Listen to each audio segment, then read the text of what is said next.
12 ଚକିଆ ଚାଉଳ ବୋଝେଇ ଟ୍ରକ୍ ଓଲଟିଲା, ପାଣିରେ ଭାସିଲା ଚାଉଳ ବସ୍ତା। ବଣାଇ ଥାନା ଅନ୍ତର୍ଗତ ବାହାରମୂଷା ଗ୍ରାମର ରାସ୍ତାକଡ଼ରେ 12 ଚକିଆ ଚାଉଳ ବୋଝେଇ ଟ୍ରକ୍ ଓଲଟି ପଡ଼ିବାରୁ ପାଣି ଭିତରେ ଚାଉଳ ବସ୍ତା ସବୁ ଭାସୁଥିବାର ଦେଖିବାକୁ ମିଳିଛି। ଗତ କିଛିଦିନ ଧରି ଲଘୁଚାପ ଜନିତ ଲଗାଣ ବର୍ଷା ଯୋଗୁଁ ସାଧାରଣ ଜୀବନଯାତ୍ରା ପ୍ରଭାବିତ ହୋଇଥିବା ବେଳେ ଆଜି ସକାଳେ ସମ୍ପୃକ୍ତ ରାସ୍ତାରେ ରାଇସ୍ ମିଲ୍ରୁ ଗୋଦାମକୁ 20 ଟନ୍ରୁ ଊର୍ଦ୍ଧ୍ୱ ଏକ ଚାଉଳ ବୋଝେଇ ଟ୍ରକ୍ ବାହାରମୂଷା ରାଇସ୍ ମିଲ୍କୁ ଯାଉଥିବା ବେଳେ ଅର୍ଦ୍ଧନିର୍ମିତ ରାସ୍ତା କଡ଼ରେ ଓଲଟି ପଡ଼ିଥିଲା। ରାସ୍ତା ନିର୍ମାଣ ବେଳେ ଏକ ପୋଲ ନିର୍ମାଣ ପାଇଁ ଡାଇଭରସନ୍ ରାସ୍ତା ତିଆରି ହୋଇଥିଲା।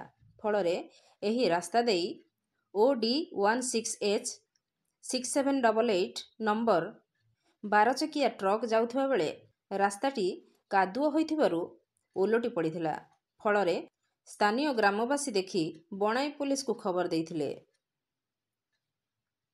ଖବର ପାଇ ବଣାଇ ଥାନା ଅଧିକାରୀ ଜ୍ଞାନେନ୍ଦ୍ର କୁମାର ସାହୁ ଓ ସବ୍ ଇନ୍ସପେକ୍ଟର ମିତାଲି ମଧୁଚନ୍ଦ୍ରିକା ସ୍ୱାଇଁ ଘଟଣାସ୍ଥଳରେ ପହଞ୍ଚି ଘଟଣାର ତଦନ୍ତ ଚାଲିଥିବା ବେଳେ ସୂଚନା ଅନୁସାରେ ଡ୍ରାଇଭର ଅଳ୍ପକେ ରକ୍ଷା ପାଇଯାଇଛନ୍ତି ବୋଲି ପୋଲିସ ସୂତ୍ରରୁ ଜଣାପଡ଼ିଛି।